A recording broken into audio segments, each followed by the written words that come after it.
हर किसी को ट्रेन में सफर के दौरान कई सारी मुश्किलों का सामना करना पड़ता है।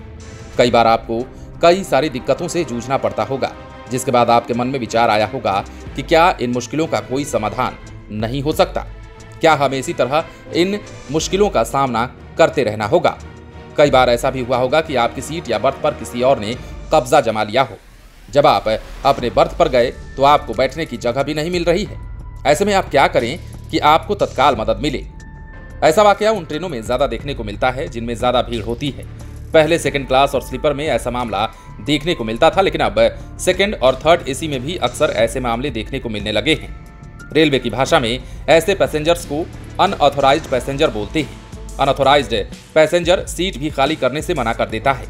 उसके बदले में वो बोलते हैं टीटीई ने ये सीट उन्हें अलॉट कर दिया है। एक दो केस में ऐसा हुआ भी है। कंप्लेंट दर्ज करने के आधा घंटा के अंदर टीटीई मामले का निष्पादन करता है और उसके बाद यात्री से उस कंप्लेंट को रीसॉल्व हो जाने तक का फीडबैक ऐप पर देने का आग्रह करता है।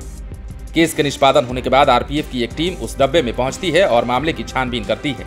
आरपीएफ ने बोनाफाइड पैसेंजर को बर्थ नहीं सौंपने, सही यात्री को परेशान करने, सह यात्रियों को आधी रात में डिस्टर्ब करने और अनऑथराइज्ड तरीके से रिजर्व कोच में यात्रा करने आदि जुर्म में अवैध यात्री को चेतावनी देते हुए ट्रेन से उतार दिया।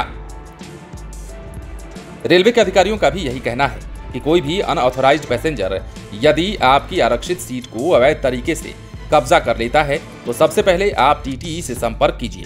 अगर टीटीई से मामले का निष्पादन नहीं हो पा रहा है तब आप उस ट्रेन के मैनेजर से संपर्क साधिए। अगर फिर भी बात नहीं बन पाती है तो आप रेलवे मदद ऐप या फिर वेबसाइट पर जाकर अपने कंप्लेन को दर्ज करा सकते हैं। आप चाहें तो 139 यानी कि 139 पर भी कॉल करके अपनी कंप्लेन को दर्ज करा सकते हैं। यात्रियों को ऐसे केस का अक्सर सामना करना पड़ता है। ऐसे सिचुएशन का, ऐसी परिस्थितियों का अक्सर उन्हें सामना तब करना पड़ जाता है जब ट्रेन में रिजर्व सीट उनकी हो और जब वो सीट पर बैठने के लिए आते हों उस दौरान किसी और को देखते हों, और तो और जब उस व्यक्ति से हटने को बोला जाता है तो अगर वो व्यक्ति ना हटे तो आपको क्या करना है, ये हमने आपको इस वीडियो में समझाया है। हम और आप में से कई लोग ये बात जानते भी हैं, लेकिन फिर भी वो इस प्रकार का जोखिम नहीं उठा पाते, इस प्रकार की जहमत नहीं उठा पाते। लेकिन इसमें करना कुछ नहीं होता है। कई सारे तरीके हैं जिसके जरिए आप अपना कंप्लेन दर्ज भी करा सकते हैं और अपनी सीट पर जो व्यक्ति कब्जा कर बैठा है उसे हटा भी सकते हैं।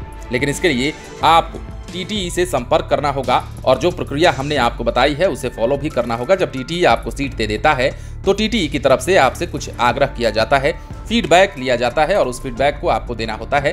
हालांकि ऐसे केसेस जब भी सामने आते हैं, ज़्यादातर केसेस में टीटीई को बुलाने की नौबत नहीं आती है। या तो लोग खुद ही सीट छोड़ देते हैं या फिर कभी कभार बल प्रयोग करना पड़ता है, टीटी बुलानी पड़ती है या पुलिस फोर्स को बुलाना पड़ता है जो रेलवे में तैनात रहते हैं। हालांकि ये मामला यदा कदा देखने को मिलता है।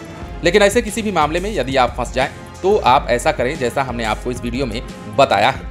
बने रहे लाइव सिटीज के साथ। यदि आपने इस चैनल को सब्सक्राइब नहीं किया है तो सब्सक्राइब कर लीजिए ताकि हम आपको खबरों से अपडेट रख सकें।